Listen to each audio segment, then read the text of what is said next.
जय बिहार दोस्तों। जय बिहार। अभी हम लोग बैठे हुए थे कुणाल जी के क्लिनिक में और जन सुराज पर चर्चा हम लोग कर रहे थे कि जन सुराज को आगे कैसे बढ़ाया जाए। तो हम लोग आपस में यही बातचीत कर रहे थे कि प्रशांत किशोर जी का जो विज़न है उस विज़न को हम लोग कैसे ज़मीन पर उतारें और घर घर तक कैसे पहुंचाया जाए, इसी सिलसिले में हम लोग बात कर रहे थे। तो ये हैं हमारे डॉक्टर कुणाल साहब। नमस्कार आप सबको और धीरेन्द्र बाबा के सभी फॉलोअर्स को मेरा सादर प्रणाम। और ये कुणाल जी हैं और पार्टी के लिए भाई ये बहुत दिन से कार्यरत हैं, सालों से कार्यरत हैं और पूरी ईमानदारी के साथ कोताही कभी नहीं बरतते हैं ये कुणाल जी। जो भी इनको पार्टी भूमिका देती है उस पर ये अमल करते हैं और खरा उतरने की कोशिश करते हैं। अभी प्रशांत किशोर जी जो हर जिले में घूम रहे हैं और संगठन विस्तार के लिए, और उसके पीछे एक सोच उनकी ये भी है कि पंचायती राज का चुनाव लड़ा जाए या नहीं लड़ा जाए। तो सबसे ये बातें कर रहे हैं अपने जितने भी कार्यकर्ता हैं।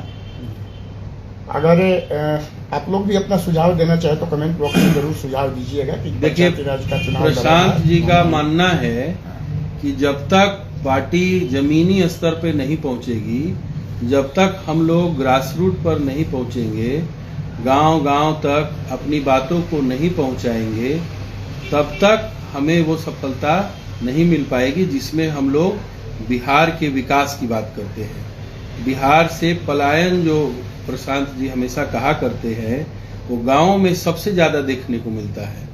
और जब तक हम लोग गांव नहीं पकड़ेंगे वो किस प्रकार से होगा। तो सोच तो उनकी अच्छी है कि कम से कम इसी बहाने हम लोग बूथ लेवल तक तो जरूर अपने कार्यकर्ता बना लेंगे और पहुंच जाएंगे।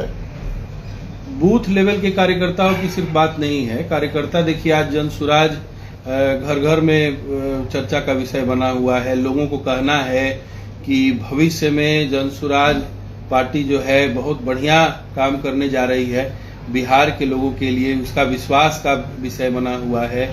और वर्तमान परिस्थिति में जो बिहार की हालत है वो किसी से छुपी नहीं है। लोग नेता बनना चाहते हैं, नेता का उनको जनता ने जिताकर भेज भी दिया है, लेकिन वो अपने दायित्वों का निर्वहन सही तरीके से कर ही नहीं पा रहे हैं। तो इसके लिए कहीं ना कहीं जो कमी है, इसका जो साइड इफेक्ट बिहार के लोगों को भुगतना पड़ रहा है, तो उसका कैसे निष्पादन होगा।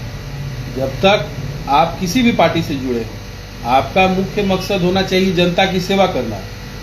और हमारी पार्टी ने जाति पाति का सब भेद भुलाकर सिर्फ बिहार के विकास की बात को इस बार मुद्दा बनाया है। बिहार के बच्चों के शिक्षा का हमने बात किया कि जब तक शिक्षित नहीं होंगे आपको रोजगार मिल कहां से जाएगा। बाकी सब विषय बाद में आते हैं और इन चीजों पर कोई बात ही नहीं करता है। चुनाव तो जीत गए हैं, इसके बाद क्या होगा। तो हम सभी जन सुराजियों का सोच जो है वो साफ सुथरी सोच है। बाकी आप लोगों की क्या राय है, आप कमेंट बॉक्स में अपनी राय जरूर शेयर कीजिएगा। बहुत बहुत धन्यवाद।